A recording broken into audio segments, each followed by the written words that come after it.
एक बार जो जिसका बेटा बन जाता है तो कभी उसका बेटा दोबारा नहीं बनता। एक बार तुम्हारे गर्भ से जो आ गया दोबारा कभी नहीं आएगा, करोड़ों जन्मों तक नहीं आएगा। अब तुम्हारे गर्भ से दूसरे ही फिर बच्चे पैदा होंगे, कोई दूसरा। ये हिसाब किताब कर्मों का लेखा जोखा है। तो ये संसार में यही है, कोई है किसी का नहीं, पर भगवान की माया का पर्दा इतना प्रबल है, सब दिखाई ये पड़ता है, सब मेरे हैं। गीता में भगवान ने यही समझाया है। कहा है भगवान ने, कबीरदास जी ने भी गाया है, कोयलिया बोली रे बिना राम रघुनंदन अपनो को नहीं आ रे। कोई नहीं है भगवान के सिवा, सब कहा है, समझाया है हमारे साधु संत ऋषि मुनियों ने, जिनको जो अनुभव हुआ है। तो फिर ये पति पत्नी कौन, पुत्र कौन? तुम्हारे पिछले जन्म का किसी से कोई हिसाब किताब बाकी था तो वो तुम्हारी पत्नी बन के आई, तुम्हारा पुत्र बन के आया, पति बन के आया, माँ बन के, बाप बन के, चुका रहा, चुक गया, छुट्टी। एक जन्म में जिसकी तुम पत्नी बन गई हो, अब हो गया, अगले जन्म में फिर कोई और ही मिलेगा। पता नहीं अगले जन्म में हम लोग मनुष्य भी बनते हैं कि नहीं, कौन जानता है। कई लोग कहते हैं महाराज जी तो हमारे 7 जन्म का, ये तो तसल्ली है, तुम 7 जन्म की बातें कर रहे हो, अच्छा है, पर अगले जन्म का क्या है? अगले जन्म तुम मनुष्य बनोगे, इसकी क्या गारंटी है? जैसी करनी वैसी भरनी, कर्मों के हिसाब से सब सिस्टम चलता है। क्यों? किसके हिसाब से? जैसे आजकल की बैंक, पूरा सिस्टम कंप्यूटराइज सिस्टम चल रहा है, सॉफ्टवेयर के हिसाब से चलती हैं बैंकें आजकल। पहले के ज़माने में तो बैंक किसी को भी लोन दे सकती थी, आज के ज़माने में किसी को भी लोन नहीं दिया जा सकता। बिना पैन कार्ड, बिना आधार कार्ड के आपका कोई काम नहीं होगा सरकारी, ये आज की मांग है। सही है क्या? ITR पूरा करना ही पड़ेगा आपको, और वो पूरा पैन कार्ड से ही लिंक होता है। उसी प्रकार जैसे आज की सारी चीज़ें पूरी सॉफ्टवेयर के हिसाब से चलती हैं, कंप्यूटर के हिसाब से चलती हैं, उसी तरह ईश्वर के भी हिसाब किताब पूरा अपडेट है। तुमने जैसा कर्म किया है वैसा तुम्हारी पहले से लिस्ट तैयार हो गई है, अगला जन्म तुम्हें क्या होना है, कर्मों के अनुसार। मुझे इस संसार में आज आपको वृंदावन आना था, आज आपको यहाँ रोटी चावल और यहाँ आज आपको पानी पीना था, इतने दिन रहना था, ये आपके जन्म लेते समय पूरी आपका पूरा लिख दिया गया था कि आपको इस तारीख को यहाँ जाके यहाँ रोटियाँ खानी पड़ेंगी। इसलिए जहाँ का दाना पानी होता है आप जाते नहीं हैं, दाना पानी खुद अपने को बुला लेता है। दाना पानी है तब तक आप खाएंगे पिएंगे। कहते हैं ना, दाने दाने में लिखा है, बोलो, दाने दाने में लिखा है खाने वाले का नाम। तो ये दाना पानी हमारे नाम का जब तक है तब तक हम लोग कहते हैं मर गए, मर नहीं गए, तुम्हारे नाम का दाना पानी इतना ही था, खत्म। कई लोगों को शक्कर की, शुगर की बीमारी, डॉक्टर ने कहा शक्कर ना खाना, ये तो बीमारी बहाना, तुम्हारे नाम की शक्कर खत्म हो गई है। पहले खा लिया आपने सब जरूरत से ज्यादा, अब बंद करो, अब नहीं खाओ।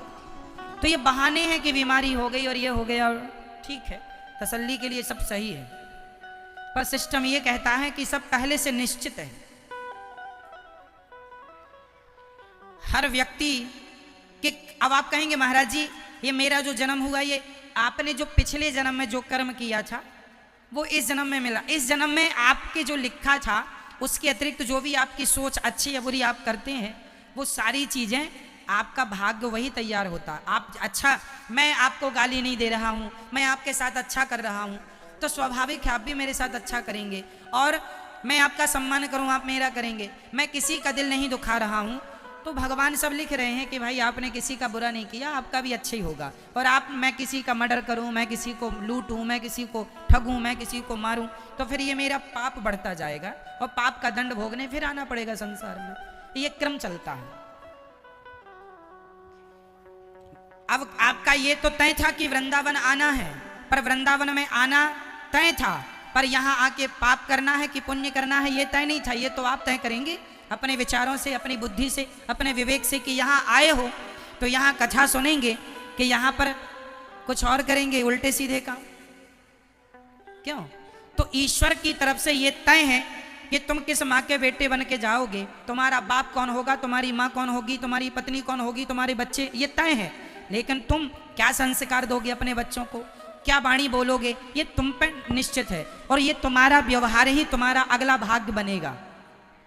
अगली जो तुम्हारी हिस्ट्री लिखी जाएगी, तुम्हारी जो अगली जो तुम्हारा लेख लिखा जाएगा, तुम्हारा भविष्य, जैसे हम कहते हैं भाग्य में लिखा, जो तुम्हारा भाग्य लिखा जाएगा वो अगला, वो आज की क्रियाओं को देखकर लिखा जाएगा कि आपने कितना अच्छा किया, कितना बुरा किया, अच्छा किया तो क्या अच्छा किया, बुरा किया तो क्या बुरा किया। उसके हिसाब पे आपका अगला भाग्य, आपका अगला भविष्य तय होगा।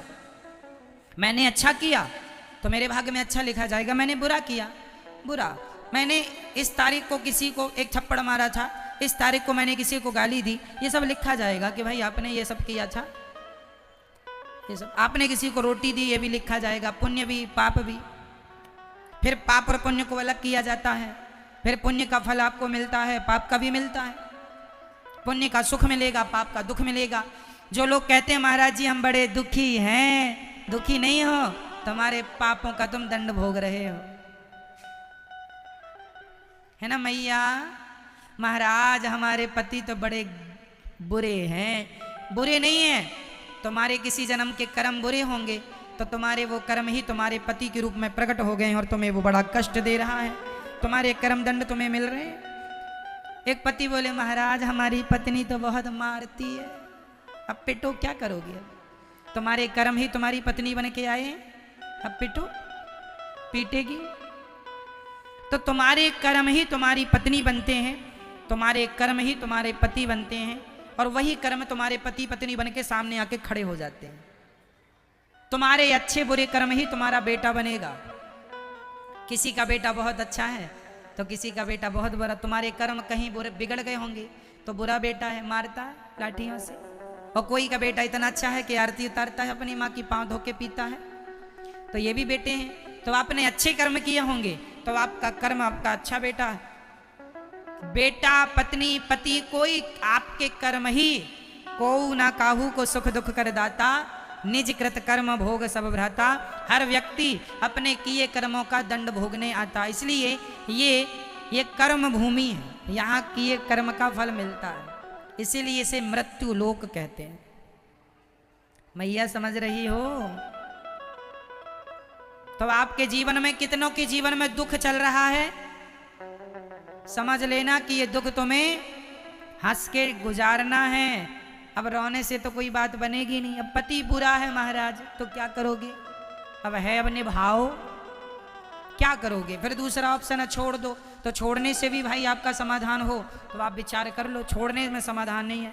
अब जैसा है निभाओ, भोगना तो पड़ेगा। एक को छोड़ दोगे दूसरे के पास जाओगे तो मिलना तो है तुम्हें दुख, वो भी तुम्हें दुख ही देगा। तुम 10 बदलो तो 10, एक बात 10 जगह बढ़ जाएगी। भोगना तुम्हें, तुम्हारे भाग्य का तुम्हें भोगना ही पड़ेगा, चाहे एक के पास भोग लो चाहे 10 के पास जा के भोगो। ये कर्म दंड है, ये चाहे तुम कहीं जमीन के अंदर गड़ जाओ तो भी तुम्हें भोगना पड़ेंगे। कर्म दंड तो भोगने ही पड़ते। समझ रहे हैं मेरी माँ? क्या करना पड़ेगा? कर्म दंड, कर्म दंड भोगने पड़ेंगे। तो पत्नी पति बुरे हों, बेटा बेटी बुरी हों, पड़ोसी रिश्तेदार बुरे हों, सब कुछ बुरा हो, तो भी खुश रहने की आदत बनाओ, ये सोचकर कि ये आपके पापों का दंड मिल रहा है, भोगने पे खत्म हो जाएगा ये दंड, हमने किया था सो मिल रहा है। को ना काहू को सुख दुख कर दाता, निज कृत कर्म भोग सब भ्राता। माता कुंती के भाग्य में जितना दुख था उन्हें भोगना पड़ा, द्रौपदी के भाग्य में जितना दुख था उसे भोगना पड़ा, और यहाँ तक कि भगवान के माता पिता देवकी वसुदेव जी के भाग्य में जितना दुख था कंस के कारावास में उन्हें भी भोगना पड़ा। तो जीवन में भोगना पड़ता है, तुम्हारे कर्म दंड ही तुम्हें भोगने पड़ेंगे। जब राम जी वनवास जाने लगे तब दशरथ जी तड़प तड़प के रोने लगे और बोलने लगे कि मुझे मेरा श्राप याद आ गया, मैंने श्रवण को मारा था, श्रवण के माँ बाप ने श्राप दिया था कि जैसे तुमने हमारे बच्चे को मार डाला, हम बच्चे के लिए तड़प तड़प कर मर रहे हैं। तुम भी अपने पुत्र के लिए तड़प तड़प के मर जाओगे। तो दशरथ जी जो तड़प तड़प के मर गए वो भी उनके कर्मों का दंड ही था। कर्म दंड तो दशरथ जैसों को भोगने पड़े, तो हमें और आपको नहीं भोगने पड़ेंगे। पितामह भीष्म को बाणों की सैया पर लेटना पड़ा, ये कर्म दंड था। उन्होंने कांटों के ढेर में फेंक दिया था एक सांप को, तो सांप को कांटों की सैया मिली, तो पितामह को बाणों की मिल गई। तुमने दिया तो तुम भी लो। तुमने किसी को जहर दिया है, तुम्हें भी जहर मिलेगा।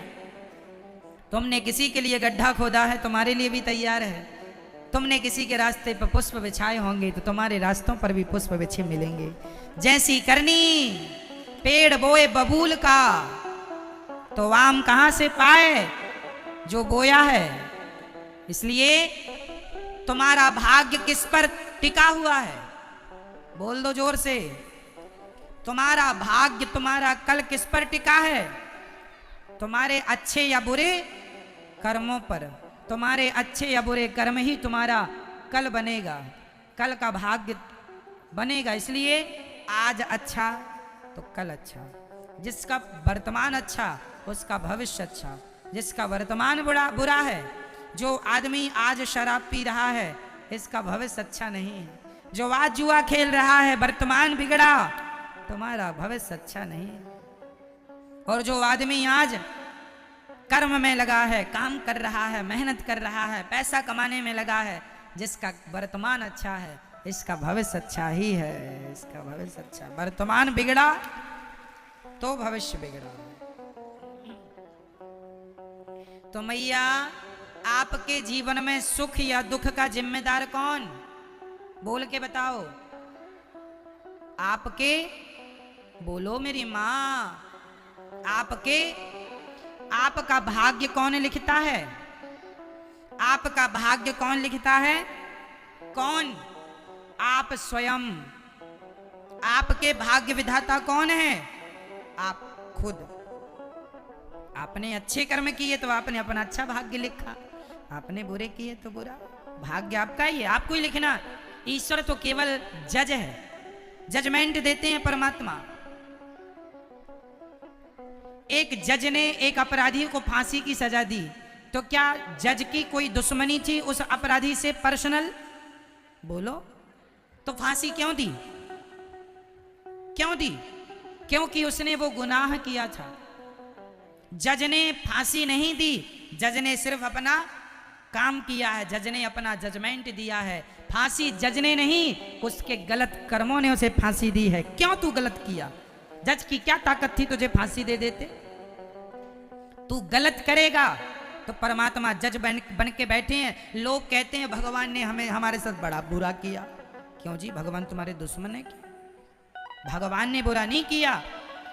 अब कोई जज से कहे, जज साहब आपने हमारे साथ बड़ा गलत किया, फांसी सुना दी। जज ने क्या करे भैया, जज तो अपना जजमेंट दे गई। तुमने क्यों गलत किया? तुमने गलत किया, भोगना पड़ेगा।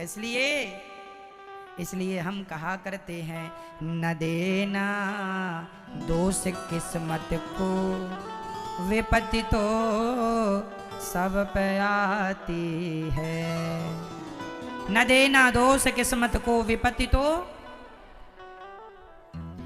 विपत्ति आई अंधी अंधों पे, लाल श्रवण सपाया है। न देना दोष दशरथ को, विपत्ति तो सब पे आती है। ये विपत्ति तुम्हारे कर्मों के कारण आती है।